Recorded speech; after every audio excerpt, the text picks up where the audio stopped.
Tuning you in now to the LBX Show with your host, Brandon Wiley.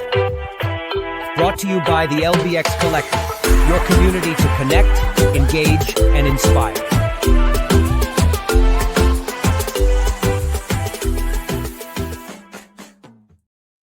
All right. Well, welcome everybody to the LBX Show for January 26th. This is it's going to be a packed show. So we have a number of guests. We'll introduce everybody here in just a moment, but we're going to do an FEC Summit review. So we just got back. Well, some of us are back from New Orleans. Some of us are still stuck there. They're going to be heading out here pretty soon.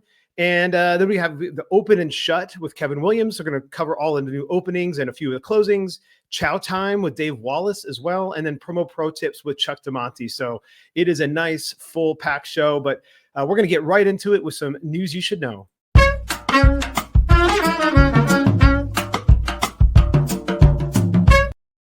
All right, so a couple of things we want to cover off. First of all is the IAAPA Expo 2025. So obviously the big show coming up in November.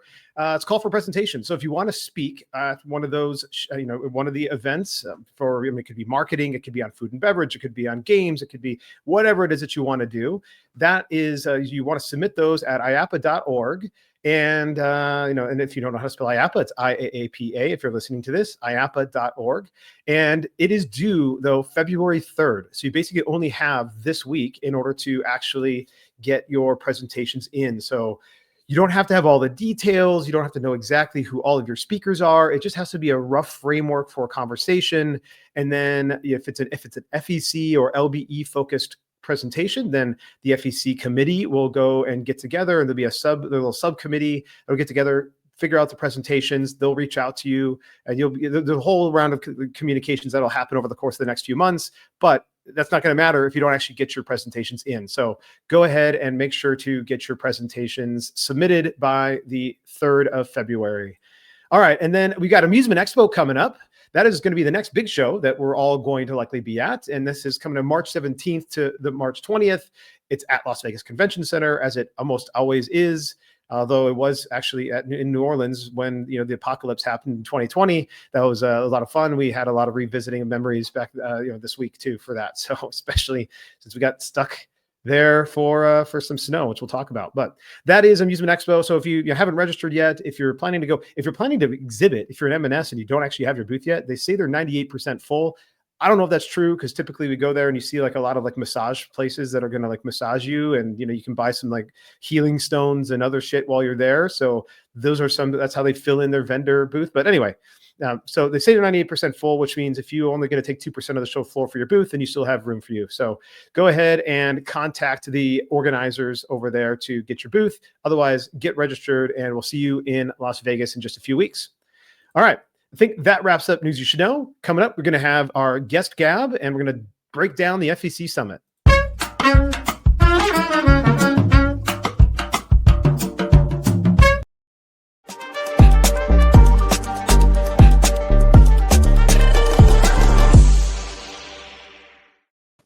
All right. Well, welcome everybody. We've got Clint Novak here, and we got Jeremy Hoyum, and then our FEC committee chair, Sherry Howell, who has been on the show before talking about the FEC Summit leading up to it, as well as some stuff for the Expo too. So she's a regular guest on this show, but excited to have all of you guys here.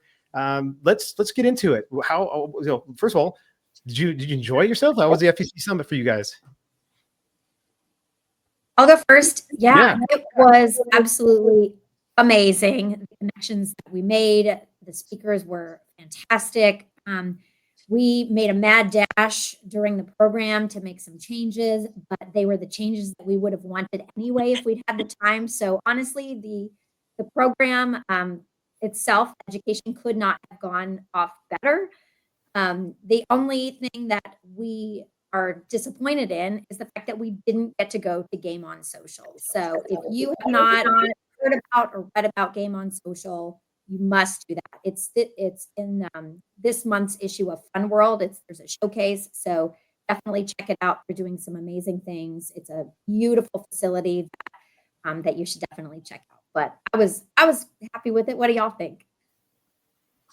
So the summit is my second favorite event of the whole year. IAAPA in Orlando is my number one. I love that.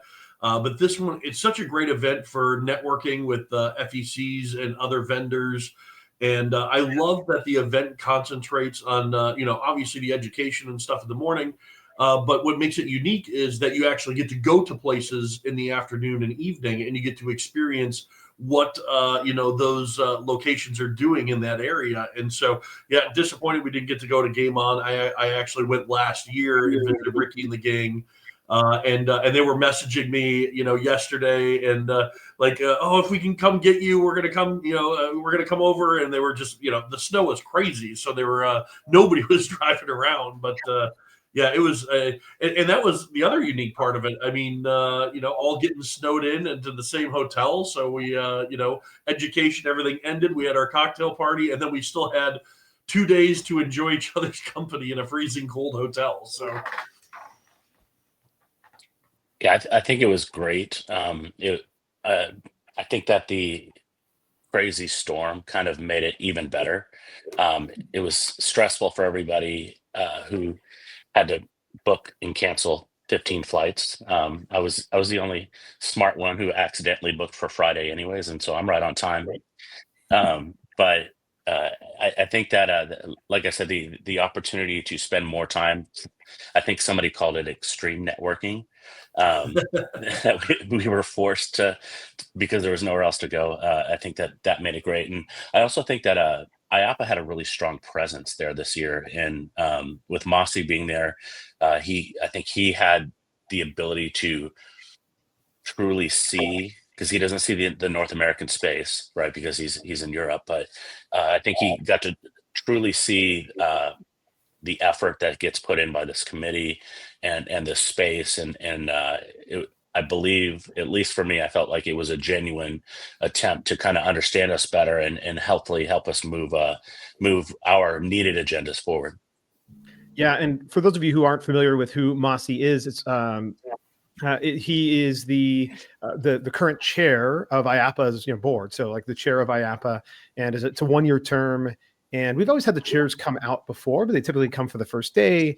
They introduce themselves, for the network, maybe the opening reception, and they talk in the morning, then they leave. And it was amazing. He is an FEC operator himself, and he did stay the entire time. And he is just the most glowing person and had amazing presence, and one of the nicest human beings that I know. And it was just great to have him there. Yeah, I mean, for those of you who maybe didn't see the actual photos of what was going on in New Orleans, you're like, come on, it's snow. Like, what happens? Well, the problem here, so I'm just going to share the screen. The problem is that this is Bourbon Street, and they don't have plows. They don't have snow plows. Like, it wasn't until like the second day they were finally able to get like bobcats and other construction equipment to go and do it. So when the snow melted a little bit and then froze overnight, you literally had an ice sheet that went down Bourbon Street and other main thoroughfares. And so there was no driving, there was no going anywhere. The staff wasn't able to get into these places. The city was entirely shut down. In fact, the employees at the hotels actually stayed overnight in the hotels in order to just be able to provide service to everyone. So it was absolutely nuts. And I love that it was reiterated about the extreme network. I'd say it was extreme friend building. For me, like the Tuesday night and the Wednesday nights when we were all just stuck there and we're hanging out down in the lobby, and it's cold in the lobby. So like we all have our jackets, people bringing blankets down from their rooms, we're hanging out, talking, having fun, like playing games. And like things were just organic and came up. And I think this was, while it was incredibly stressful and frustrating to have to do, miss things like the tours and other stuff that was planned, it was absolutely one of my favorite FEC summits of all time because of the relationships that were able to be built during that, during the chaos. Yeah, and well, I let's have be to honest, say, it didn't stop Brandon from enjoying Bourbon Street at all, and he may or may not have taken over the Weston's bar personally and was behind the counter. May or may not. Yeah, I don't know. May have done that and may have been scolded for that as well, or maybe not. So anyway, that was also a blast. Speaking of the Westin, though, shout out to the Westin New Orleans because they really worked hard. They never frowned. They had a smile. They were super positive the whole time. They did their absolute best with the situation, and I mean, besides a couple of days of housekeeping, they were spot on with everything. So I was really, really pleased with how they showed up. Well, and I want to give you guys the shout out as well, because that snow came down on the last day of our education and touring, and to be able to switch gears and the West had to step in, do the reception, because I believe the reception was going to be at Game On, and just everything switching so quickly, and then adding extra educational stuff to the end of it just to make up for it. I think you guys did a great job. So awesome. Yeah, that was a great audible that you called. Look, I'm just going to throw a couple of other pictures. Like this was from the reception Friday or Saturday, Sunday night. Good grief. Friday. This was Sunday night, the opening reception. It was great. This band was great. It was like perfect opening when you've got the Dixieland jazz music going on. Who's in the gold jacket back there? I have no idea who that is in the gold jacket. I don't know. But the guy in the gold jacket did not win the costume contest, which is unfortunate. So anyway, maybe next time. But this is a great way to kick everything off, and I just like that the opening reception is always the time for everybody to get a little bit loosen up and remember why we're all there, which is to just again build relationships with each other. Also, the keynote speaker, he was amazing. Like that was a really, really good seminar that really boiled down to a lot of times it's not somebody in the industry and they're talking about just a broad point, but I feel like everything he touched on was like helping everybody in the room. So that was awesome. Super relevant. Jerry O'Brien was our keynote speaker, and he is the founder of What the Big Brands Know. And he's worked with Red Robin. He's worked with Coors Brewing. So he really brought a lot of relevance and just a really good time and some good framework, and it got us all thinking. So, yeah. Do you guys think that do you guys think that last education session that we had to switch to was one of the most impactful? Just the ability to roundtable and spitball stuff. Anytime operators can talk to operators, I love that, because I feel like that's where they're learning the most, especially when it's like operators in the same level. Like a lot of times if you have like, Dave and Buster's a main event talking to a room full of facilities that they only own one facility, a lot of stuff is kind of lost in translation. But when other operators can talk to other operators, and I think that's super important, and that is probably one of the best parts. Yeah, absolutely. I know that was a little bit of an audible, but it actually rounded the whole thing out very well, and was a great conversation. And I hope it's something that we decide to do, or the committee decides to do going forward, because it was a great opportunity for operators to talk to operators. Yeah, and it's good for, if they're listening and if they're there, it's good for the M&S, so the vendors as well, to hear those conversations. They may not be able to contribute meaningfully always, like hopefully they are contributing where their expertise exists, but it is a great opportunity to learn more about this industry too, if you're not actually in day-to-day operations. It's one of the ways that I've had the chance to learn so much about this industry without actually having been an operator in the past. So this was us here before Snowmageddon. So it was freezing cold, but it also was this is our big group picture, and we were at NOLA Motorsports, which look, they're in transition from what was a place for everybody to, for people to come and like train for the Indy cars and NASCAR racing. It's a place for them to train for that. And then they also added a go-kart track quite a while ago, but they're in transition to an FEC. They were installing some mini golf, and then they were putting in an arcade, which is probably by a route operator, I'm guessing, just given the mix and everything else that was there. It was definitely one of, we're going to call balls and strikes. It was probably one of the worst tour visits we've ever done. But one of the frustrating things about it is that they said they were going to be done and ready for the group back when they were visiting in June. So I think if people don't know how these sites are selected, there is, a group goes out in the summer, and they're visiting these places. And first of all, it's like warm when they're visiting. So like you don't realize how cold is going to impact the tour as well. But also there's promises made, like there's expectations made, like the mini golf was supposed to be done and the arcade was supposed to be complete. Like there's a lot that was supposed to be done for NOLA Motorsports that wasn't. So unfortunately, we also were there probably for longer than we were meant to, because it was also we were supposed to be going to Game On Social Hub on Monday instead of on Tuesday, but because we were there for MLK Day, it got pushed to Tuesday. And so that extended the tour hours, and we spent probably more time at NOLA than we would have, which is also what contributed to, I think, the general frustration with that tour stop. But the go-kart track was fun. I went out there and did it once until I was too cold and I couldn't move my feet. That's the thing. Yeah, we built more time in for that activity, because we thought everybody would want to do these go-karts, and only the brave did. And then they came in and said their faces were red and their hands were freezing. So. Yeah, I mean, I think they could only do like 10 people per race or something like that. So in order to get everybody through, it would have taken a couple of hours. So I can understand that. And I would say I wasn't necessarily frustrated with the stop. I thought it was, again, a learning experience. You get to see what it's very, very interesting story for sure of how they're making that pivot to an FEC. And I'll say those go-karts were the fastest go-karts I have ever been on in my life.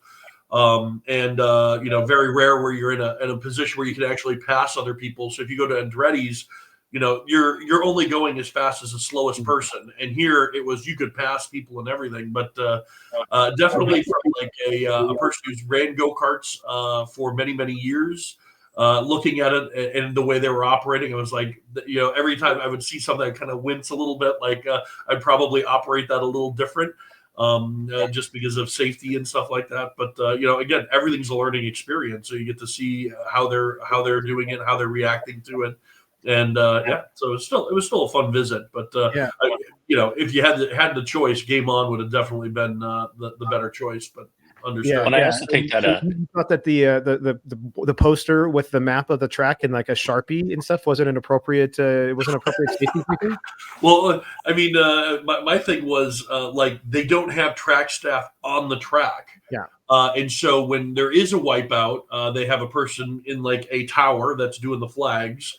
And that tower person then radios somebody to jump in a go-kart, but they don't put their seatbelts on. They just put a helmet on and zip out there like a bat out of hell. And then they just like spin their go-kart off into the grass, and then they jump out and they push that go-kart without all of the other go-karts stopping.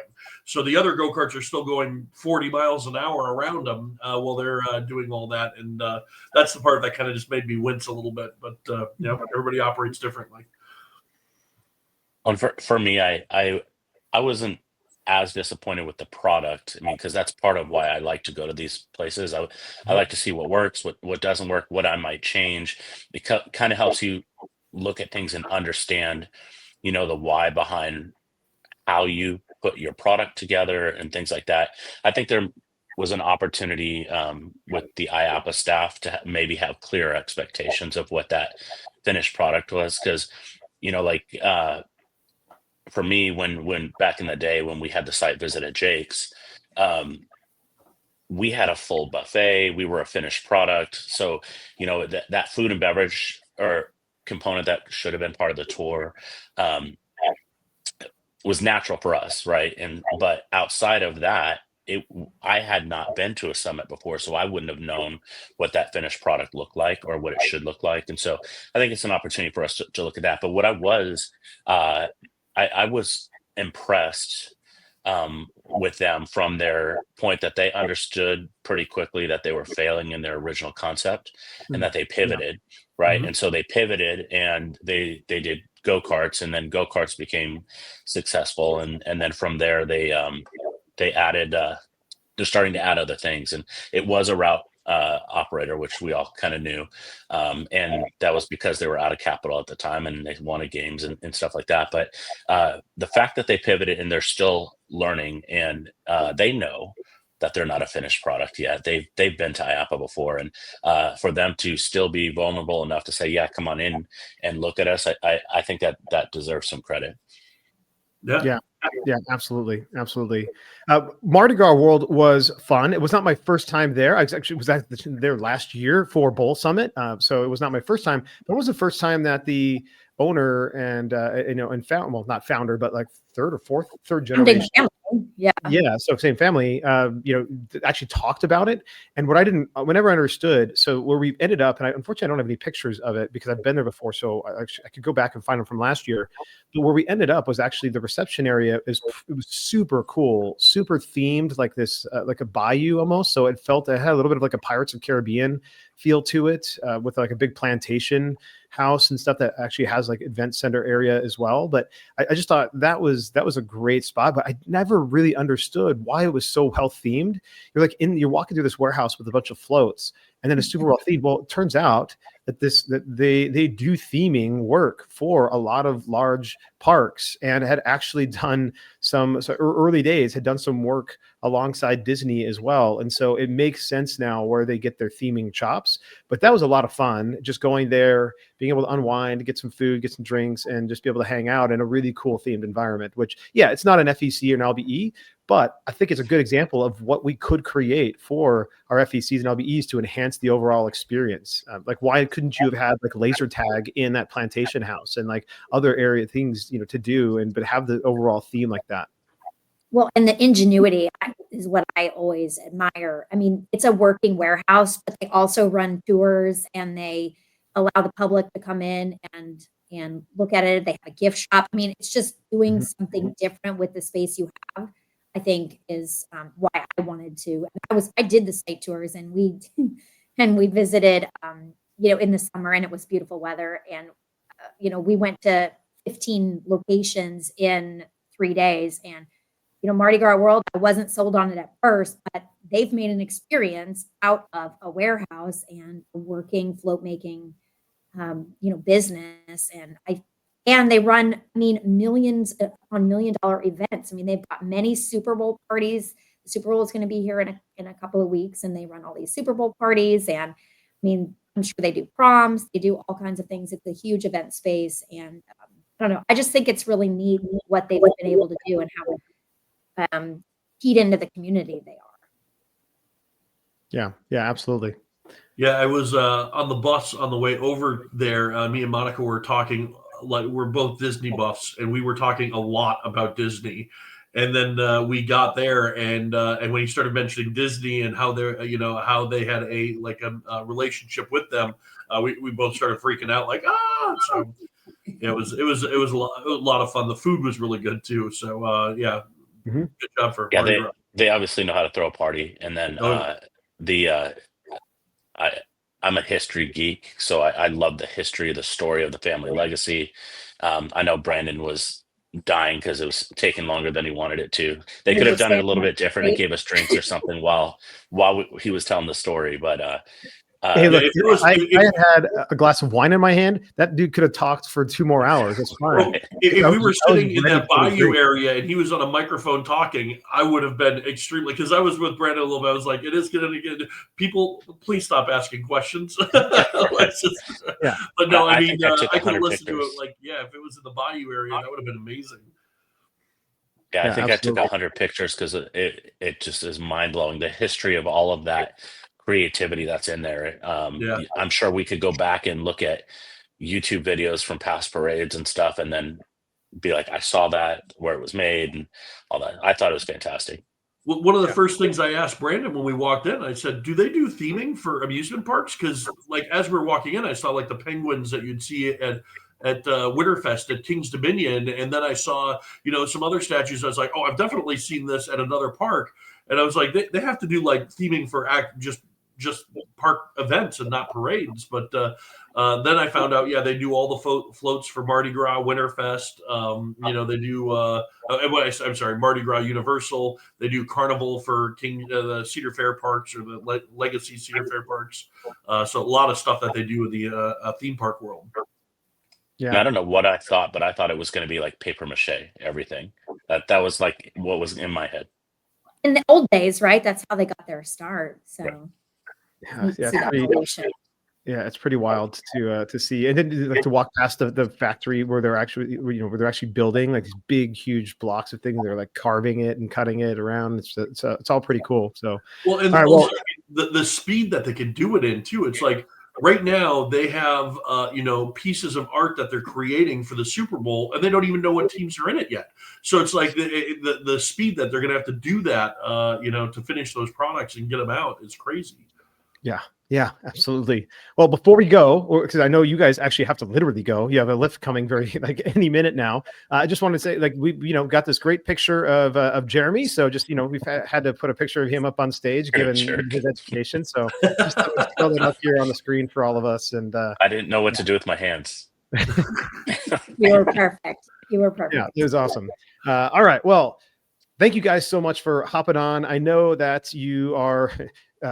Sherry and Jeremy, you're trying to still get out of New Orleans, so you're heading to the airport now. I hope your flights work well and you're able to get on and you're able to get home. But thank you guys all so much for hopping on. Thank you, Clint, for joining as well. And we will see you guys on the next one. Thank you. So much.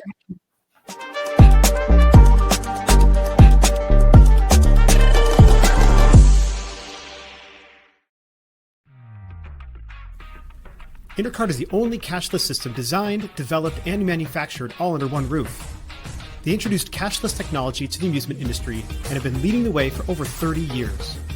Cashless systems from Intercart increase customer spending, guest satisfaction, and boost revenues by up to 30%. Intercart is so proud to be serving the amusement industry, and if you aren't already part of their global family of customers, they hope you will become one soon. All right. Well, coming up next, we have Kevin Williams come with his open and shut. Let's get into it.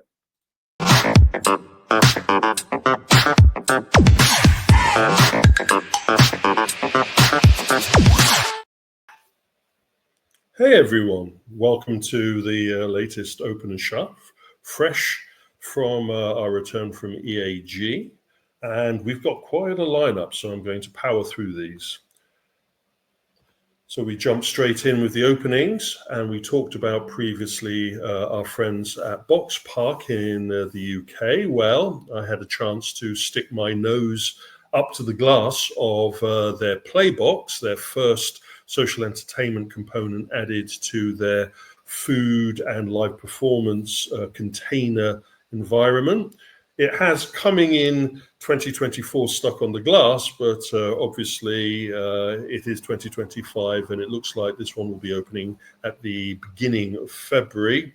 But again, it comprises all of the social entertainment aspects that we've come to love from this kind of space within a 3,000 square foot environment, AR darts, pool table, and live performance with karaoke. It will be interesting to see how this one performs within this environment. Croydon is a strong market to aim for.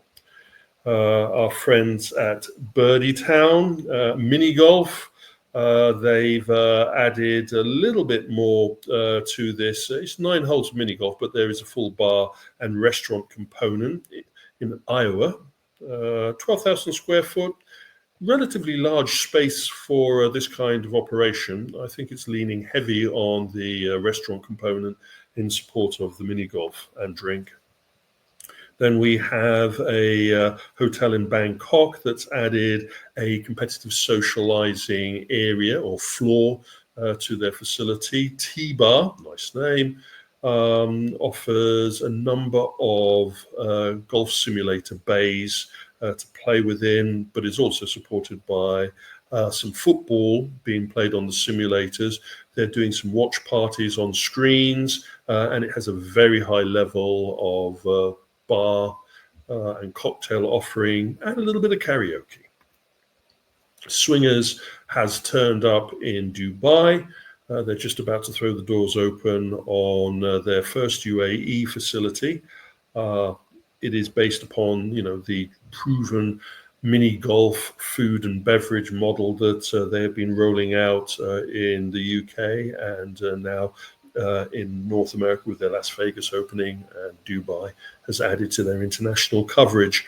I'm not sure if this particular venue will include the carnival amusement component, but I'd be very surprised if they haven't gone the extra mile with this first flagship Dubai site.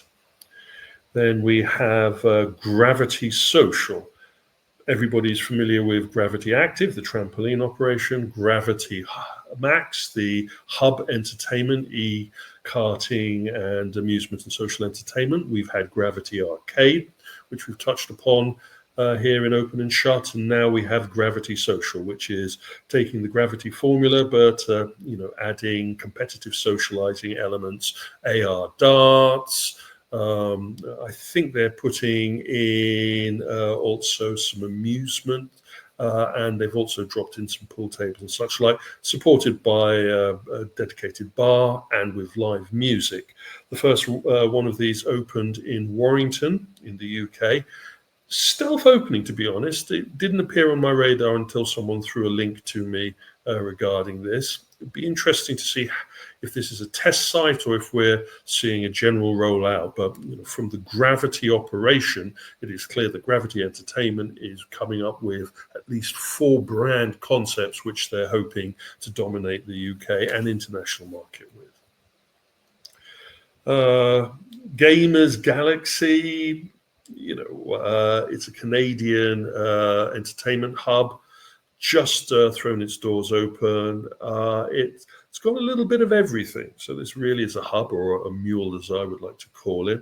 We don't have the size of the facility, but I assume that if it has baseball, racing games, Nerf shooting game arena, a bit of everything, that it's over 10,000 square. I'll wager on that one. Opened in January, or opening in January. I think they're just about to throw their doors open on this, and of course it'll be on our radar when we do our Canadian visit to try and get a handle on this. Jumping over to Barcelona in Spain, and we have Altera 5, Alpha 5, there's already an Altera. Alpha 5 VR, which is a sports and what I would call active entertainment site. Very much Activate style of approach, with different types of rooms that have different kinds of active entertainment skill-based activities for the group to undertake. This is 200 square meters of space, so it's retail unit size, and they also have virtual reality incorporated into the mix. So a little bit of active entertainment and a little bit of VR exploration for your money. Jumping over to Indiana, and we have VR1 Arcade, which is a traditional VR arcade, as I would call it.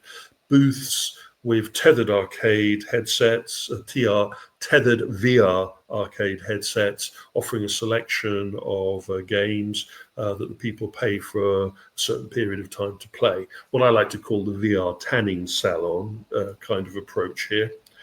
24 different units for the individual to rent out, and offering about 200 games. I wouldn't be surprised if they're using Synthesis as their content provider. A traditional mix, but in a market that is still interested in that kind of approach. If they've done their research on their audience, then this should be another addition to the large number of VR arcade chains that we have in the market. Riverside Active Zone, just in the final stages of completion, and over in the UK, it is competitive socializing with laser tag arena. It's got bowling, it's got AR darts, it's got shuffleboard, it's got amusement, a bit of everything. Brand new offering, and we wish them a lot of luck into the market. New entrants, Nova Adventure Park. This is active entertainment with amusement. Again, Ohio, excuse me, as I put my teeth in. Interesting mix here again. Active entertainment, some climbing walls for the younger audience, and amusement, all with a little bit of VR and amusement. So again, a hub of entertainment, broad shotgun approach, and 50,000 square feet is nothing to sniff at, and we'll look forward to seeing how the Cincinnati venue does. Game Time Sports, Minnesota, F&B with a little bit of amusement, some crane games, some darts, a mixture of mid-scale entertainment in a kind of social entertainment environment. Again, we'll look forward to seeing how the Minnesotan audience, not the Minnesota, the Minnesota audience will take to this. This is about the third or fourth facility that I've charted in this particular area, and again, we're seeing a growth in these kinds of venues feeding off each other as they open. Sky Zone, well-known brand, Maryland. They're dropping in one of their soft play facilities, but they've also put some amusement into the mix. I'm not sure how much F&B they will have with their particular space, but this is going into a venue that the space is actually a disused department store that's been turned into entertainment space. Brand new race simulation facility, Race Line, really offering esports simulator or racing sims for competition play. Again, Ohio, I've got my teeth in. Interesting that they're going for a non-alcoholic cocktail approach, as well as offering alcohol and beer. So they're aiming for a broad church of audience. This is really a race sim with a component for some social element and watch party component. Dark entertainment. It's a crane facility fitting into a retail unit. Minnesota again. Korean styling, so Korean style merch, Korean style crane machines. Part of that genre that we've been charting. We talked about one of the facilities in Salt Lake City, and now we see this type of example. It is a trend that is sweeping retail units in many Midwestern venues. Gotcha crane facility with amusement. So it's a Japanese styling in its approach in New Jersey. This is the fourth facility that they've opened up, so it's part of a chain that is gaining momentum. So you've got the Japanese styling with the Japanese merch, and then you've got amusement machines, and I'm not sure how much beverage is being served at the same time, but the trend continues. Laser Zone in Germany this time, part of a chain, 1,000 square meters, and this is laser tag with amusement capability and a little bit of active play. Our friends in Battle Kart, we'll be talking about them in a coming sound off regarding their expansion plans, but they've just broken ground in Australia, their first Australia facility, and they've dropped in a 1,200 meter track into a 1,500 square meter facility. Not much F&B. I don't think there's any amusement. This is purely focused on the augmented reality karting experience. Then we jump over to the Netherlands, and we have Hollywood Event Center. This has a bit of everything. It has the bowling, obviously. It has some race simulators.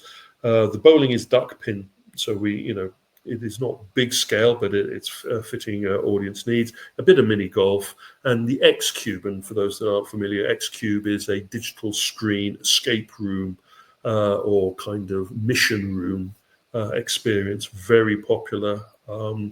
Seen a number of locations opened in Europe, and I know that the X Cube is looking for a wider deployment of their system. One we touched on personally.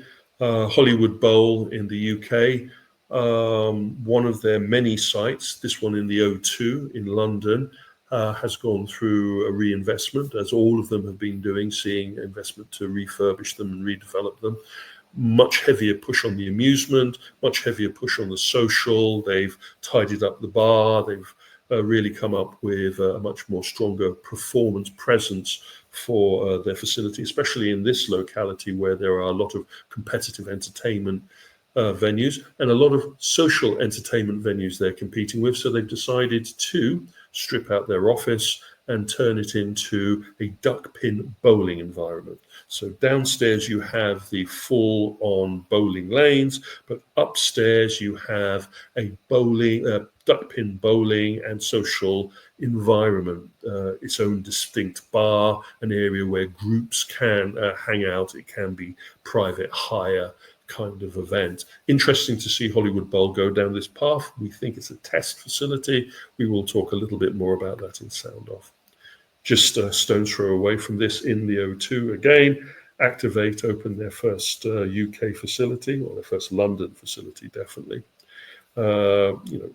They offer their mission room skill game environment for groups, very competitive, though the social element is the groups. There's no F&B components to this as we speak. They're 30 strong facility-wise in the US and Canada, and they've got aspirations to have another 30 facilities in Europe and the UK based on their relationship with their franchisee. Bullwinkles, great name. The operation has gone through redevelopment. It has reopened after significant renovations, it says here. They've added ARX, they've added bowling, they've added some more attractions, and they've updated the amusement. So what I would call a regional entertainment space has socialized itself to embrace the audience. NEOM, the first of a growing number of immersive experience enclosures using LED screens that surround the audience. I think this particular venue is using projection rather than LED screens. We didn't get the full details from this. It's just finishing its construction near Battersea Power Station in the UK, and it will go live in the spring. Again, I hope to visit in person. We talk about this also in the Sound Off coming. Strikes in Luxembourg, bowling, amusement, some social entertainment, some F&B, part of a chain, the Strike brand, and we're seeing a lot of momentum in Luxembourg for competitive socializing entertainment operations. So this is fitting into a popular market. Pitch, Birmingham facility opening up. They have about 3 or 4 sites already open of this golf simulator experience. They have one in Canary Wharf, where we were just a couple of days ago. Again, bar snack foods, multiple simulator bays for golf, and also watch party capability. And then we have the attack of the use of the arena name. So we have Area 51, sorry, the area name, Area 51, which is, this particular one is an Australian facility in Brisbane. A bit of everything, entertainment hub. Aiming at a broad church, so it's got the climbing and indoor entertainments for the under 12s, but it also has the amusement and the entertainment, and it will do an after dark kind of capability. And then we have Area 254, just to add some more numbers to it, in Texas. Here we go again. Interesting. This has got roller skating. This has got a bit of karaoke. This has got bumper cars. It's got bowling. It's got amusement.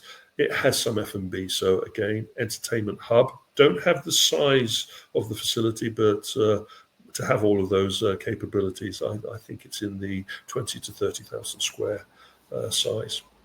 Then we have a mini golf facility that has thrown in some amusement as well as some dedicated entertainment in New Hampshire. Again, the component of you can't just have one central entertainment, you need to have a little mix, and even the smaller venues are now embracing that approach. Game On in Louisiana, the 34,000 square foot, so that gives us a rough idea. We have multi-story facilities, so we have the bowling, we have the axe throwing. I don't know if it's AR axe throwing. We have the amusement and the laser tag, a bit of everything there. relatively large site, gone through quite an extensive development process. And I think they're also adding a little bit of virtual reality to their mix. So again, another one to keep an eye on regarding its size. The Philippines gets a Arcade XX. No, it's not a porn site. It is an arcade that is also offering a little bit of competitive socializing next door to quite a wide mix of video amusement products. Then our friends in Tokyo.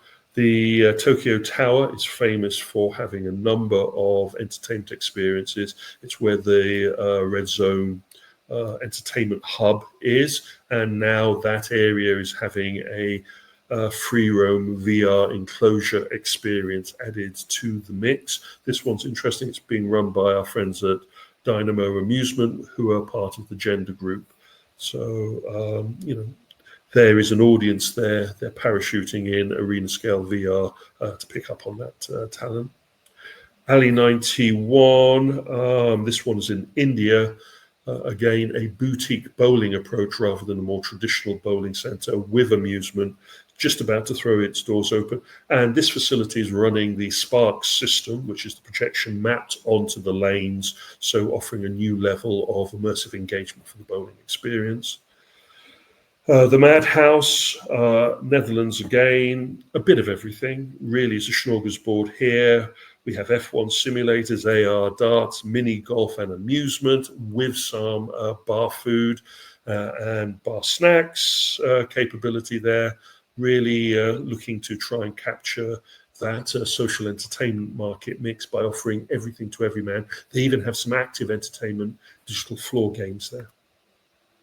And then coming to the end, we have Pinhouse Social, which is a brand in Indiana that is really a competitive socializing space, but is focusing on their duck pin bowling, and then also offering AR darts and some amusement. Again, a unique approach on this kind of entertainment for the area. There won't be too much competitors, and we're getting the feeling that this Pinhouse Social is part of plans to roll out as a chain of venues based under this property. We deal with the shots. Aloha in California, San Jose. It rings a bell. It was a roller rink with me. Anyway, it was reported in the local paper that the owners of this facility, that has been going for some time, started in the 80s, have decided to close down the site and look for possible buyers. And the reason given was due to facing unique challenges. I don't know if that's due to the increase in rent or a drop off in attendance or the need to put more investment into the facility to bring it up to scale. Whatever the reason, this particular site is being put up for sale, and I look forward to seeing who's going to grab this and if they will keep the roller rink component or if they will go for a complete redesign. And then we've had another fire. We'll talk about this also in Sound Off. We're seeing a spate of fires taking place at what I would call retro arcade facilities in the Tokyo area. We're not thinking that it's criminal activity. We just think that there have been 3 over the last 7 or 8 months of fires. If there's a 4th one, then definitely we'll start the red flag regarding this. But again, we've lost a selection of classic arcade machines in this facility as well as memorabilia. So it's a sad loss, but luckily no one was injured in the blaze, which was quite severe. And we'll keep a close eye on the repercussions of this within the market. Anyway, gone over a little bit. There was a lot there to cover, but expect to hear from our next Open and Shut even more. Hopefully it won't be to the 30s and 40s numbers that I just zoomed through now, but we will be seeing a lot more franchise expansion, and we will go into a little bit detail of why we're seeing that in the market 2025. But anyway, from me, Have a good one.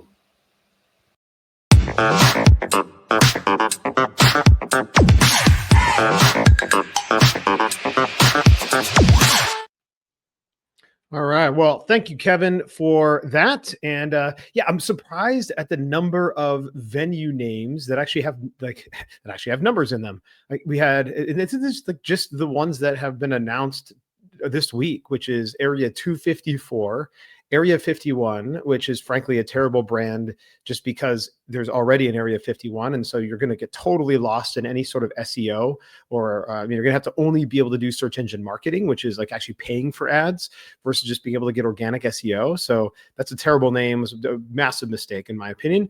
VR1 Arcade. So VR1 Arcade. And then Alley 91. So just today, we had 4 locations with numbers in them, and 2 of them actually being areas, Area 51, Area 254, when we already have Area 15 that is also super, obviously the big space in Vegas. So I thought that's weird. Also, friends of mine, the Allisons, their location is Altitude 1291 as well. So a lot of numbers and names and brands. I think something like an Area 15 is maybe easy to remember because it's a play on the Area 51 and it's in Vegas. But I feel like if you're going to put in numbers into your names, it's not going to be as memorable necessarily. Anyway, I just thought it was super interesting that there were that many. Also, I was like doing some research into the X Cube, and I'm like, why do I not know a whole lot about the X Cube? There's other immersive enclosures that we also know about. And so here I just was pulling up the website. And this is their website here, and it's basically a full enclosure that you walk into, and you select your game, you walk into the full enclosure, and then there's 3 walls. So you can't really tell from here, but on this right-hand side is like an angled wall, and there's another wall in the middle, and then another angled wall. So it's bigger inside than it actually looks on this picture. It can fit up to 6 players, and they're 30 to 60-minute games. Apparently there's 40 X cubes across 25 locations. And again, it's like totally self-attended. And so you make your booking, you can open the door, you get a little code to open the door, and then you can play. And then they give an opportunity to share your experience as well with some cameras that are inside and recording that. And so there's a number of different experiences that they have that are their own, like some game show experiences, some spy training, and some escape experiences. Again, all between that 30 to 60-minute experience. And so anyway, that is X Cube, in case you guys were really wondering what that was, because I certainly was. And thought, let's just take a look at it quickly here. All right. So that was X Cube. Coming up next, we have Chow Time with Dave Wallace. If you run a location-based entertainment brand and want to attract more visitors, check out Radius. They use real-time location data and customized marketing strategies to help brands like yours stand out. Radius can boost your foot traffic and build a loyal customer base. Plus, they're offering a complimentary local market analysis to show you exactly how they can help you grow. Curious? Visit radius.co and ask about your free market analysis. That's RAYDIUS.co.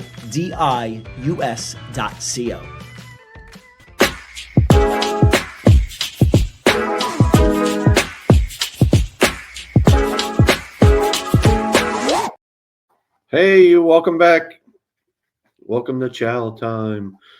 I want to talk to you today about different types of food service in an FEC. Obviously, depending on the market you're in, the location you're in, you have to deviate from the norm, from the full service. So, want to get into that. Why food and beverage?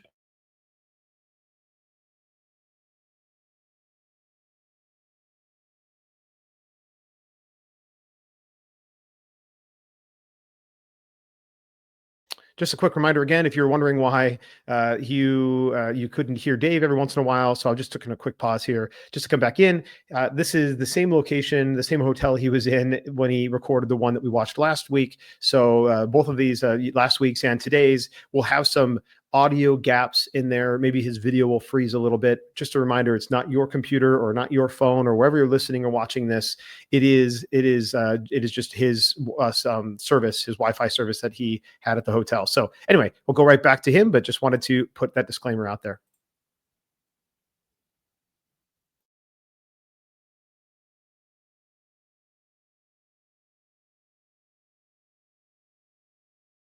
base center.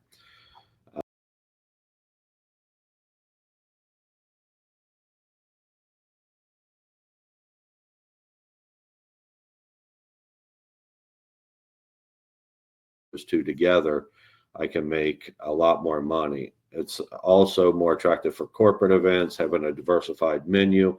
Doesn't have to be over the top. Could be a ventless kitchen, could be a vented kitchen, could be we built some in closets almost, that can do very, very well for you. And it changes the dynamic of your facility once you put food and beverage from what we call an attraction-based center to a social-based center. And you make a lot more money. Don't believe me? Here's a consumer price index for what people spend on average with their paycheck. People do recreation about 5% of their money, where food and beverage is 15% of their money, which is a big, big number. Now, that does include eating in and eating out, but people go out to eat on average 5.5 times a week. So if you think about yourself running around, stopping at, a fast food place, stopping at restaurants, don't have time, don't have patience to cook, don't want the mess. How many times do you go out to eat? On average, it shows that Texas is probably the biggest one, but on average, now this is a couple of years old, so you'll see some of the charts, those numbers have gone up greatly. You can see the growth of the industry. Very, very popular, eating and drinking places, and it continues to grow. Even after COVID, those numbers continue to grow year over year. Now, a lot of that, or some of that, not a lot of it, because of commodity prices, increasing the food cost, increasing the food revenue, and then you got to pay your staff more, so you got to cover that with additional food sales increases. But generally, the trend is more and more people are going out to eat. And this is COVID. You can see the blue line dips way down for going out to eat versus cooking indoors, which is the orange line, orange, gold, whatever color it is. But you can see how it's spiked way above grocery stores now. So going out to eat is the trend. It'll continue to be the trend. I don't see it changing anytime soon. When you get in the restaurant, obviously know your market trends, know your market pricing. Don't create something called a sin tax because they're coming to eat at your place, so I'm going to charge them more. I want a beer, so I'm going to charge them more. People will remember that. Understand your revenues versus cost. When we look at a menu, in one of the previous podcasts I did, a menu is customized on purpose to only be a few dollars difference in price. From appetizers all the way through, even desserts are now getting up there because people are looking at the per cap seat opportunity. So if I put a large pizza on a table, for instance, and I get $20, and if it's a 16-inch pizza, for 4 people can eat at that for $5 each. So if I'm on a wait, busy, slammed, and I put a pizza on the table, yeah, I might be getting $20 at a $4.50 cost, good profit, but I'm only getting $5 a seat in revenue, which isn't a good opportunity. If I do flatbreads, for instance, I can get a flatbread for about $12. It's a 10-inch flatbread, and no one shares flatbreads. So it's made for a personal pizza. And if I have 4 people eating that I make 4 people at $12, I make $48, and my cost is considerably, it's about the same, it's about $3 each. So let's say it's $12, I make $36 at that table. Considerably more money, and my seat revenue has gone up considerably. Food distributor programs, we use Cisco a lot. We also use US Foods, PFG, Gordon Food Service, depending on the market. They have a lot of programs. Like Cisco will create your menu, the look of it for you. They'll send you to the test kitchen so you can even try the food before you put it out. So there's a lot of programs that are out there because there's so many restaurants and eateries in the United States versus entertainment centers. So keep that in mind. Don't take shortcuts. Shortcuts could kill people from the kitchen. There's something called the danger zone, which is from temperature 40 to 140 degrees is the danger zone. If I have raw products sitting out for more than 3 hours in that danger zone, or my cooler's off temperature, then the bacteria, if there was any, can replicate so quick that it could kill a young kid or an elderly person quickly because of the bacteria buildup. So make sure you do it right, and don't take shortcuts. Have recipes created, get the correct equipment for peak periods, correct supplies and platewares. Plateware is critical. Food sensorial, the look of it, the taste of it, the feel of it, the smell of it. Train and follow standards. Your brand's what other people say when you're not in the room. If I serve an inferior product, they're going to remember, they're not going to come back, or they're going to yelp you to death.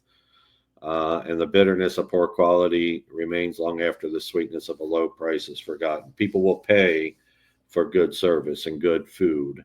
They do it across the United States, and there's no reason why you can't do it. 5 different types of food service. You got your snack bar. That is a cheaper version. You might have a few pizzas or chicken tenders, but most of it's grab and go. Don't make a lot of money, and you don't make a lot of profit off this. The walk-up and deliveries, the next level up. It's where you go up and order, and then we'll bring it to you, also known as quick casual. This will double the revenues, generally speaking, very generally speaking, depending on the market, but typically will double the revenues of a snack bar. Sports grills, having a bar and restaurant in the middle of an arcade, or having a sports grill anchored to the restaurant or to the entertainment center does very, very well. There's 250 good days of sports on TV. They'll come there, the kids will run and do their things, and everyone can play together under that roof. Putting an arcade or a restaurant in the middle of the arcade, we do this a lot. It's very, very popular. There's a lot of energy with an arcade. You got sports TV or sports viewing on the TV. Mom and dad's watching a game. It's halftime. They're eating a burger, drinking a beer. Little Johnny's out of money. Here's another $20. Go away. I want to watch the rest of my game. It becomes an adult pacifier for the entertainment center for the adults. QR codes, another opportunity here. Some of the properties that we build that have minimum wage is $16 to $20 an hour, even for tipped employees, has to have an alternative means. QR codes is an effective one.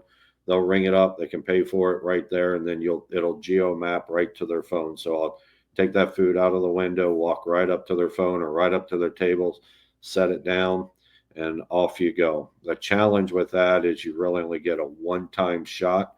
No one's going to order an appetizer through an app, then come back and order an entree when they're done, then come back and order desserts. So there are some limitations with that. Corporate events can be a huge, huge driver. Some of our properties, we have 30 to 35% of our entire revenue comes from corporate events. High profitability. Your buffets are marked at 25% cost. And then, if you're doing a social-based entertainment center, you're driving a lot of the people that you want in through the corporate events and that have never been there before. And then they're going to come back and become your patrons down the road. Cost of doing business, you can get new and used equipment. Just be careful of that. Vented versus ventless kitchens, or a hood or not a hood. Another critical opportunity. You can do both. Both can produce well, but people like fried foods in entertainment centers. 4 things that they eat in entertainment centers: burgers, tenders, wings, and pizzas. And 2 of those come out of the fryer and are very popular. So always know that you can do both, but be cautious of that. Make sure you have the right staff. Make sure you have the recipes. I go to a lot of places, they don't have recipe books. I'm like, how do you know how to do it? Well, my guy over here has been working here a long time. He's going to stay here. And I'm like, the big bus comes and knocks him out. What are you going to do? So have recipes on paper, have pictures on the walls, exactly what they should look like. All of those are critical factors in making sure you're doing the right thing. Be more than happy to discuss more. Feel free to reach out at any time. Otherwise, I'll see you next episode.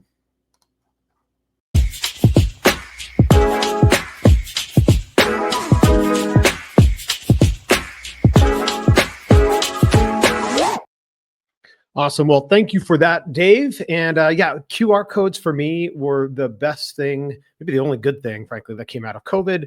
And I absolutely love QR codes. I don't like it as much to just view the menu. So if you don't actually have the ability to place an order or make a payment with QR codes, just give me a paper menu. If I'm going to be ordering from a human, whether that's at a front counter or whether that's actually at a seated restaurant, give me that paper menu, or not paper, hopefully, but laminated, like physical menu, and let me like look and like have pictures or whatever you need to do. But don't just like have a QR code for me to look at the menu. To me, that is not a great guest experience. But if I'm using it to order or to pay, especially in a really busy environment, then I really appreciate that. So one of the places, I know it's a little cheesy, but one of the places I go every Friday for lunch if I'm in town is Cracker Barrel, because they have a great Friday fish fry, and I have a great relationship with a lot of the staff there because I go there every week. And but what I love is they bring the receipt, and on the receipt there's the ability to scan that QR code and then pay. Now, okay, that's fine. I could go up to the register and pay, but you're typically waiting in line with people who are buying merchandise and other things. But then what I really like though is I'm able to pay with Google Pay. So I happen to use an Android phone. I can pay with Google Pay, and I don't have to put in a credit card. I don't have to do anything, and it's really secure. And I can just pay and leave my tip and then walk away, and it's awesome. And so I absolutely love that aspect of it. So definitely you can integrate QR codes in some way to help augment and improve and enhance your guest experience, not detract from it by trying to separate from, try to go too digital. Then I think it's a great opportunity to do that. So anyway, thanks, Dave. I know that was just one aspect of what you talked about, but that was one that stood out to me because, I experience that and work with that every single day or every single week. So, all right, now coming up next, we have Chuck DeMonte with Promo Pro Tips.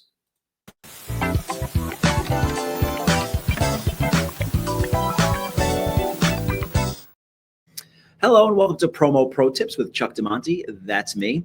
And so today I want to talk about on the segment something I've kind of touched base on before on this. I spoke about it through the context of first-party data and why that's important to have and what you could do with it. And so today I want to take that a step further. We've actually updated our strategy on this a little bit. So it's still going to be getting you first-party data plus more. And so we've been running this strategy now for a few months. It's been amazing, right? It's basically just an enhancement of the previous strategy of how we got first-party data. And so it's just now we've structured so that it's increasing a lot of things. It's increasing the users or your lists in direct communication channels like email and SMS. It's increasing your brand and awareness. It's increasing your social followers, word of mouth, first party data. So all these things all in one. Okay. And again, having all these increase in these areas is such a good idea for your business and a great strategy. And that could improve other strategies and improve your promos and just really helps in so many ways. So how are we doing this? So when we spoke about this last time, we told you we were growing first party data via giveaways, right? And basically we were just funneling people into an SMS list. That's how we were growing it a lot of times, the SMS list. So we would be running ads, typically on Meta, and saying, hey, sign up for our SMS list and be entered to win a chance, be entered to win a free birthday party. We're picking one person per month, or be entered to win 4 free tickets and a free pizza, right? Whatever that looks like. I would choose something that you want to grow in your business. If you need more event and birthday party bookings, give that away. So now you're growing a targeted list of people who are interested in throwing a birthday party at your location. If you need more general walk-in traffic, and you just want to give away tickets or more local awareness, give away tickets coming for free, right? So how have we enhanced this? Okay. We are now using a tool called Sweep Widget. I'm sure there's a lot of tools. We really like this one so far, but it's basically a giveaway tool, right? It allows you to run giveaways. Shoot. Now, what's really cool about this? It makes it easy to run it, right? It'll connect with and integrate with a lot of different platforms. You could, the people that do sign up via this service, you could sort of direct them into your email service, into your SMS service, right? Via integrations, via Zapier, right? So that's cool, okay? But the other thing is you could sort of have multiple ways people could gain points to enter in your giveaway, okay? And so some of those are like you on Facebook, follow you on Instagram, follow you on TikTok, join your email list, join your SMS list. Okay. Those are typically the 5 things that we're doing. Right. And so I'll show you a quick example of it. Just let me pull up my window real quick. So as you can see here, here's a giveaway we're running for a client. And we just started to run this. You see 70 users have joined already. Okay. Now, you see here, this is an email subscriber, SMS subscriber rather, even though it says email, SMS subscriber, email subscriber. They followed us on Instagram. They followed us on Facebook, followed us on Twitter, or on TikTok rather, right? And so on and so forth. You see all the people. So now it's growing all of these things, right? We have a bigger email list we can send emails to people to. We have a bigger SMS list, all of this target list, more followers on Instagram and TikTok, more people that are going to see our content when we share it, right? Brand awareness, word of mouth. Now, when we start picking winners and people start coming in, right? Now you're going to get word of mouth. They're going to say, oh my God, we won this birthday party here. We went, it was a great time. Or, oh my God, we won tickets to this place. You got to check it out. It's amazing, right?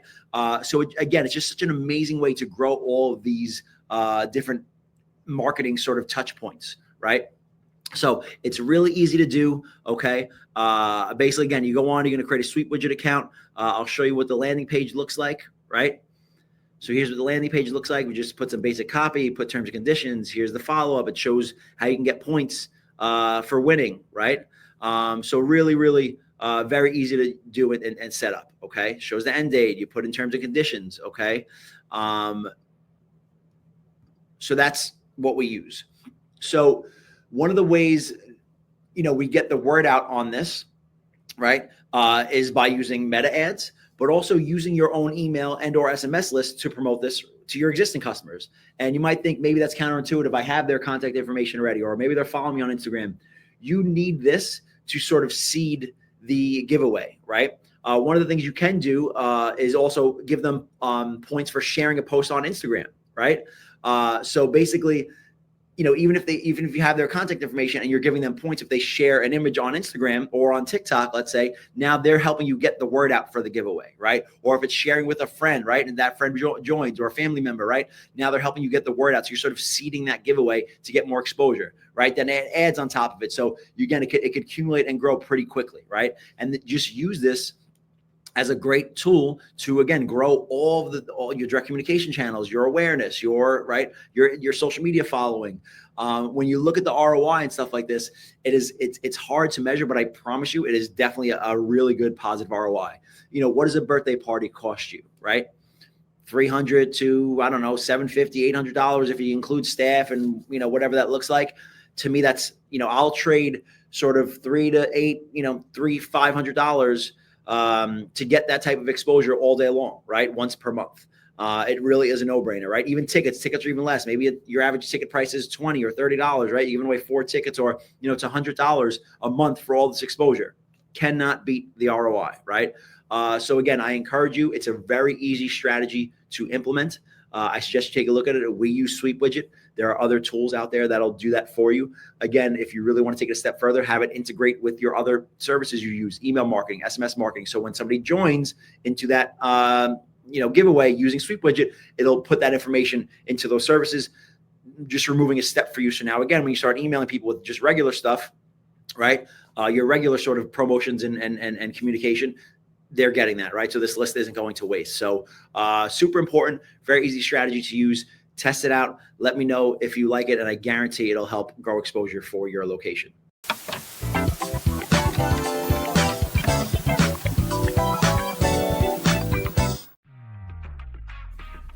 Intercart is the only cashless system designed, developed, and manufactured all under one roof. They introduced cashless technology to the amusement industry and have been leading the way for over 30 years. Cashless systems from Intercart increase customer spending, guest satisfaction, and boost revenues by up to 30%.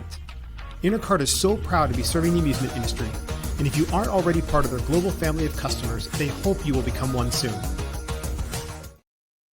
All right. Well, thank you, Chuck, for that information. And yeah, first-party data is absolutely essential. Email addresses, more than anything else that you could possibly get, are huge if you're going to be able to have a successful marketing program in your venue or your facility. And because there's so many use cases that you can do with that. And he did mention there's a program called Sweep Widget. And so I did look it up. And if you go to sweepwidget.com, it's SWEEP, like you're sweeping a floor or you're running a sweepstakes. It is sweepwidget.com, SWEEP widget.com. And, you can take a look at it. There's he obviously was giving you a little bit of a overview on how they use it, but, he's obviously give them a call as well to see if there's some way that they could help you. All right. Well, this about wraps up our show, and I want to just invite any of you to the LBX Galaxy, and you scan that QR code here, and you can go right to it, or you can just go to lbxgalaxy.com to join our community where we can share information and get connections and take all of that networking and all those friendships that we made, for example, at FEC Summit, and continue and carry those on the web and online. So anyway, that is lbxgalaxy.com, and would love to see you guys there. With that, this is Brandon Wiley signing off. So stay tuned and keep kicking ass.